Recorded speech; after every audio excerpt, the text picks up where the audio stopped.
Si tuviese que definir mi especialidad con una palabra, pues la verdad es que cogería medicina interna y quitaría la parte de interna y me quedaría con medicina. Fijaros, los internistas lo que hacemos es no elegir un único órgano, sino elegir todos los que integran el funcionamiento del medio interno, ¿no? Corazón, pulmón, riñón, ver cómo se relacionan entre ellos y así entender cómo funciona el cuerpo, cómo funcionan y cómo funcionan también las enfermedades, ¿no? No obstante, es una especialidad muy humana, empática, social y realmente está centrada en los pacientes, no en enfermedades. Fijaros, puntos positivos. La verdad es que tuve que acortar la lista. Hay muchísimos. La primera de todas, es una especialidad muy clínica. Nos pasamos el día viendo pacientes. Entendemos la fisiopatología de las enfermedades, de todos los grandes órganos, y es lo que tratamos. Todas las enfermedades más frecuentes. Si es internista, pues vas a tratar insuficiencia cardíaca, pacientes con patología renal, hepática descompensada. Perdón, otra vez. Pues todos los grandes síndromes, ¿no? Y además, como eres el médico que se encarga de todos los órganos en general, pues también eres el que se encarga del diagnóstico. Es la especialidad del diagnóstico. El diagnóstico diferencial, y cuando un paciente tiene una enfermedad menos habitual que se aleja de la norma, es a quien se recurre para lograr o intentar hacer el diagnóstico. Como decía, una de las palabras es el manejo global del paciente, más allá de las guías. Somos médicos muy versátiles, podemos trabajar en urgencias, podemos trabajar en la planta, incluso en una unidad de semicríticos. Y esto ha hecho de los internistas pues uno de los médicos básicos del sistema. No tratamos igual una neumonía en un paciente de 36 años que en un paciente de 90 con insuficiencia cardíaca y además ciertas comorbilidades, ¿no? Como por ejemplo demencia. Bien, y esto ha hecho que, por ejemplo, en las pandemias de los últimos años, pues a finales de los 80, principios de los 90, no se oye bien. En las pandemias que ha habido, por ejemplo, en los finales de los 80-90 de VIH o ahora con el COVID, pues esto ha hecho que la medicina interna pues tenga un papel fundamental. Pues cuando vayáis a escuchar el resto de charlas, vais a ver que en todas las especialidades os dicen que son muy amplias y que hay para elegir.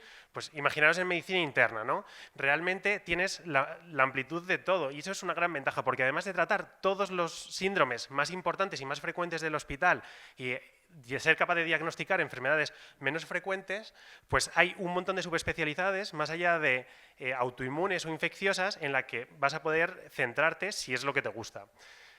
Otro punto positivo, la hospitalización. Los internistas somos seres sociales dentro del hospital. Trabajamos en equipo con internistas y trabajamos en equipo con otros especialistas. La razón de esto es que nos hacen falta técnicas. Entonces, pues todas las técnicas básicas, toraco, punción lumbar, paracentesis, pues biopsia cutánea, biopsia de glándulas salivales, por ejemplo, pues las vamos a realizar, pero no hacemos pruebas más allá. Si un paciente tiene enfermedad renal y hace falta una diálisis aguda, nos hace falta el nefrólogo. Para un CATE nos hace falta el cardiólogo. Por lo tanto, es una especialidad más que en técnicas. ¿Cómo actuamos los internistas? Pues actuamos pensando, realmente nos pagan por pensar. Hay un paciente que tiene un problema y hacemos la anamnesis, una exploración física, somos médicos que exploramos de manera general muy bien a los pacientes y con todo esto establecemos un diagnóstico sindrómico y elegimos qué pruebas queremos hacer para llegar a este diagnóstico. Otro de los puntos mejores de la medicina interna es la docencia. Probablemente todos habréis rotado por medicina interna.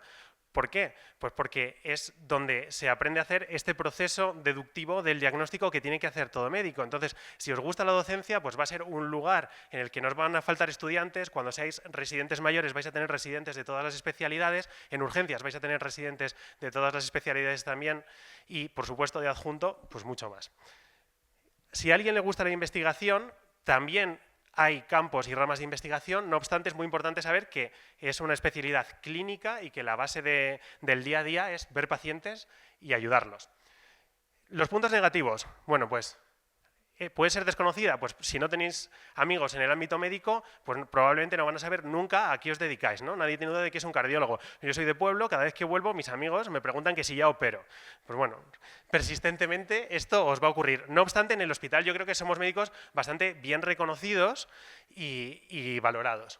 Sacrificio, pues sí, efectivamente, no te quedas con un órgano y esto hace que tengas que actualizarte y probablemente una carga de estudio durante la residencia y posterior pues mayor a otras especialidades. pues si eres neumólogo, cada vez que salen las guías de POC, la GEMA, la normativa de bronquiectasias, pues te las vas a leer. Si eres internista, también. No, pero es que a la vez han publicado la guía de insuficiencia cardíaca. Todo esto parece inabarcable, es bonito que sea inabarcable, es bonito que sepas que no vas a llegar nunca a un nivel de conocimiento como los especialistas, pero también es muy bonito saber que vas a ser capaz de resolver cualquier problema que tenga un paciente. De hecho, vamos, yo es que he ido de interconsultas a valorar bajos niveles de conciencia a neuro, he ido a valorar dolor torácico a cardio y siempre creo que damos un aporte pues, global del paciente que lo beneficia. La necesidad de especialistas puede ser otro punto negativo, como decía, es una especialidad que no se caracteriza por hacer técnicas, aunque tenemos algunas, no obstante, también tiene este punto positivo que decía antes. Relacionarte con especialistas en una materia pues siempre te aporta mucho conocimiento. Otro de los puntos negativos más conocidos es el perfil del paciente, ¿no? Habitualmente, pues cuando piensas en medicina interna, piensas en pacientes pues, con múltiples comorbilidades, de mayor edad, etc. Pero es que esto es el día a día de hoy. La enfermedad en todas las especialidades se ha hecho más vieja. Los pacientes tienen muchas más comorbilidades, vivimos más tiempo. Esto repercute a todas las especialidades. ¿A medicina interna? Pues probablemente más. Porque somos una de la parte del sistema que más pacientes ve y más pacientes trata. Otra de las frases típicas es decir que medicina interna no tiene futuro, ¿no? Porque se está todo súper especializando y en cambio medicina interna es como el manejo antiguo, global, holístico del paciente. Bueno, pues esto no es verdad. Y digo que no es verdad porque el sistema público español se basa en los médicos generalistas. La base del sistema es la atención primaria y dentro de los hospitales las especialidades que más camas agrupan no son las especialidades como tal, sino, por ejemplo, medicina interna en los comarcales es la especialidad que más camas tiene de largo y en los hospitales grandes también.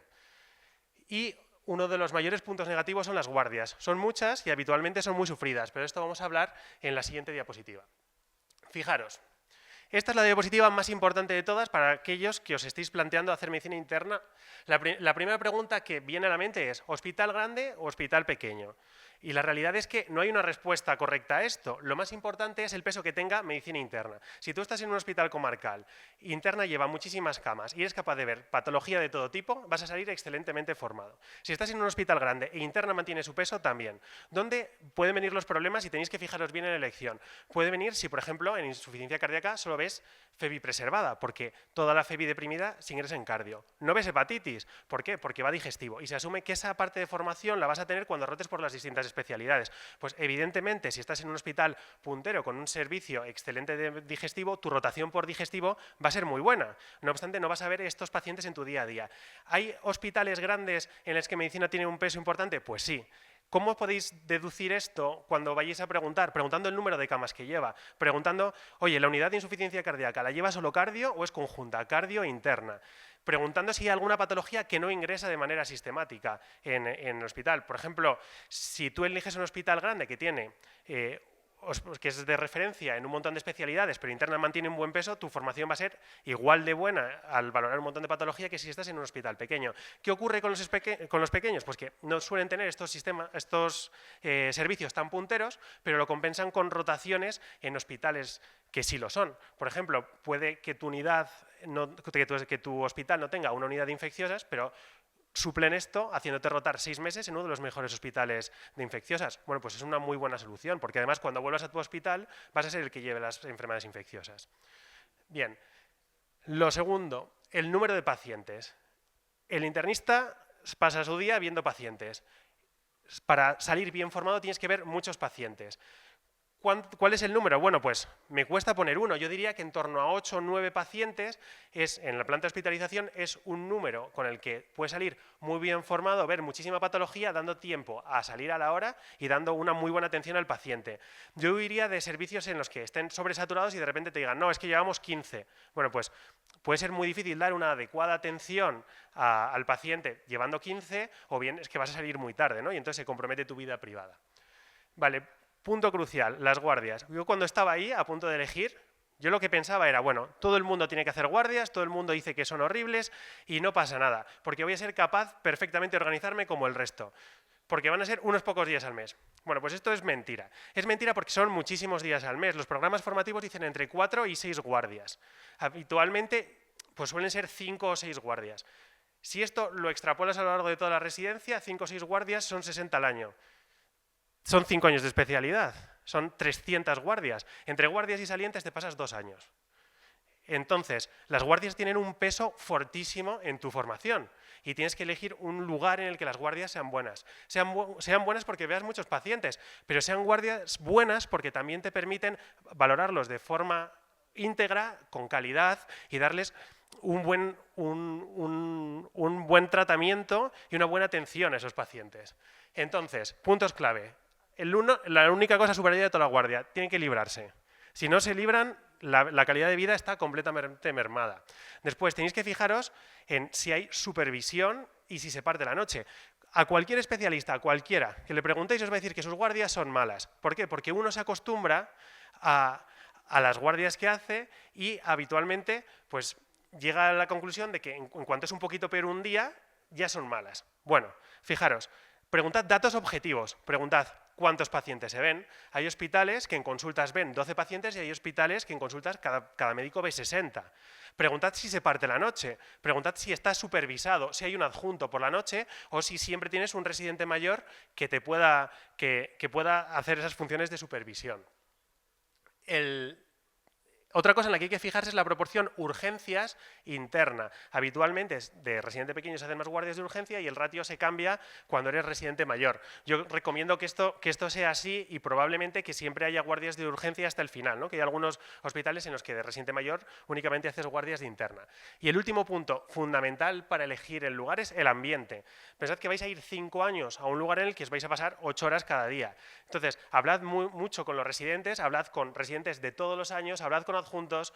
Si elegís un hospital, id a verlo y ver qué ambiente os da, porque por teléfono os pueden decir, pues está muy bien, pero si tenéis la posibilidad, id y ver la cara al que os está informando, ¿no? Que sabed si está saliente de guardia o no, que os diga las impresiones que ha tenido a lo largo de todos los años de residencia. Yo le haría mucho caso a esta sensación, a este feeling que tienes cuando vas a ver al hospital.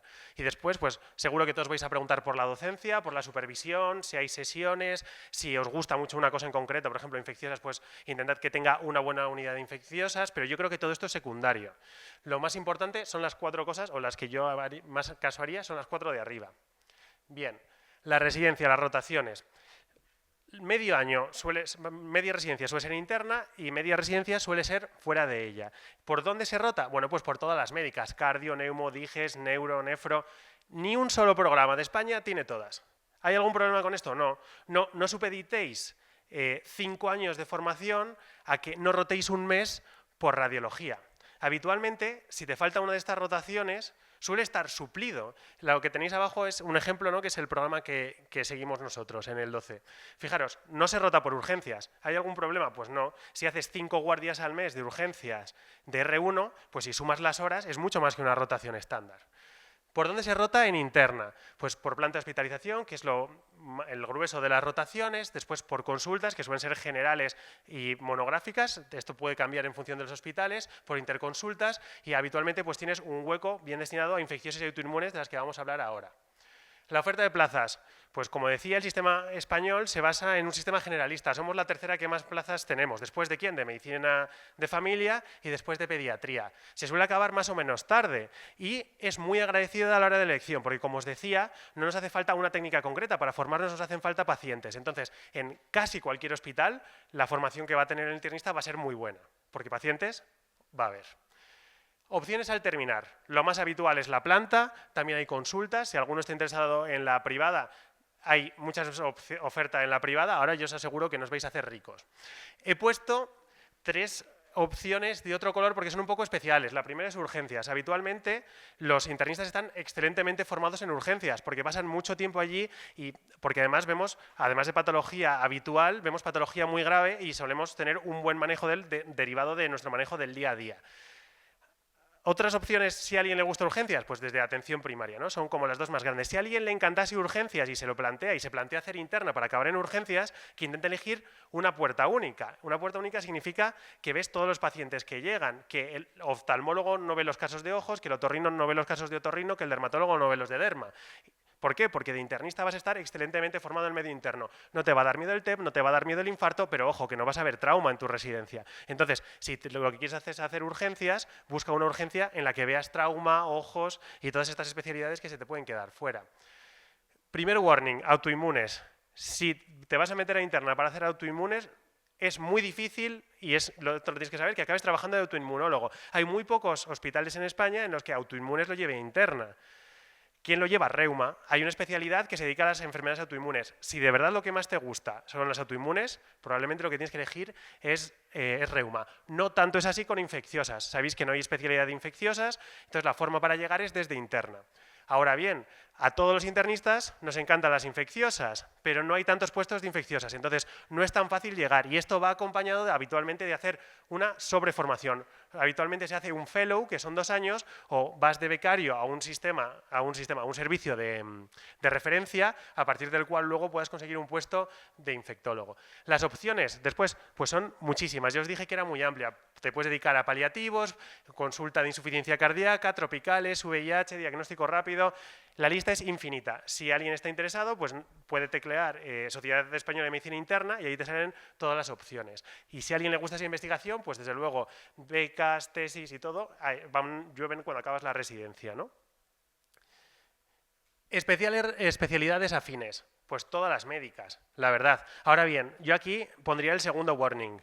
Yo os he dicho que medicina interna es preciosa, pero es preciosa, pero es muy sufrida. Si a ti te encanta la patología neumológica, si te encanta el riñón, pues vas a ver enfermedades del pulmón estando en interna todos los días. Vas a ver insuficiencia renal estando en interna todos los días. Pero ojo que tu calidad de vida va a ser mucho peor que la del neumólogo y va a ser mucho peor que la del nefrólogo. Si tienes claro que te gusta una especialidad o un órgano en concreto, plantéate bien si quieres hacer interna o esa especialidad. Si eres un motivado de la vida, que te gusta todo, te gusta pues el mensaje holístico, global del paciente, acompañar, pues desde luego interna es lo tuyo.